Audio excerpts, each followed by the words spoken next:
ఇక 1968 ఏప్రిల్ 1న పెద్దపల్లిలో అడ్లూరి లక్ష్మణ్ జన్మించారు. ఎస్సీ మాదిక సామాజిక వర్గానికి చెందిన అడ్లూరి లక్ష్మణ్ ఇంటర్మీడియట్ వరకు చదువుకున్నారు. 1986లో రాజకీయ ప్రస్థానం మొదలుపెట్టారు. 1986 నుంచి 94 వరకు కరీంనగర్ జిల్లా NSUI అధ్యక్షుడిగా చురుగ్గా పనిచేశారు. 1996 నుంచి 2001 వరకు ఏపీ యూత్ కాంగ్రెస్ ప్రధాన కార్యదర్శిగా పనిచేశారు.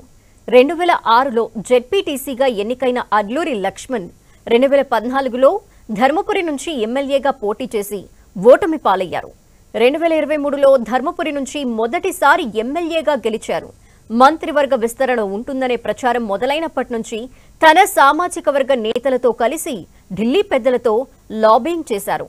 ఖర్గే, కేసీ వేణుగోపాల్ సహా ఢిల్లీ పెద్దలతో మంత్రివర్గంలో మాదిక సామాజిక వర్గ నేతకి అవకాశం కల్పించాలని వినతి పత్రాలు సమర్పించారు. ఇటు రేవంత్ రెడ్డితోనూ మంతనాలు జరిపి చివరికి మంత్రివర్గంలో చోటు దక్కించుకున్నారు.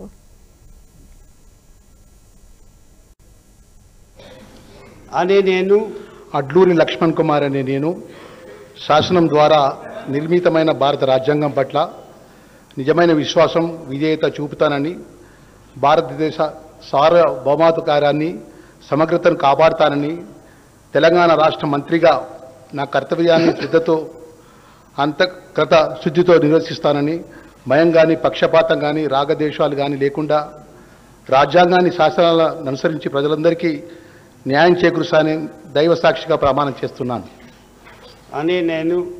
నేను అడ్లూరి లక్ష్మణ్ కుమార్ అనే నేను తెలంగాణ రాష్ట్ర మంత్రిగా నా పరిశీలనకు వచ్చినా లేదా నాకు తెలియవచ్చినా ఏ విషయాన్ని కర్తవ్యాలను సక్రమంగా నిర్వహిస్తానని, అవసరమైన మేరకు తప్ప ప్రత్యక్షంగా కానీ పరోక్షంగా కానీ ఏ వ్యక్తికి లేదా వ్యక్తులకు తెలియపరచనని లేదా వెల్లడించనని దైవ సాక్షిగా ప్రమాణం చేస్తున్నాను.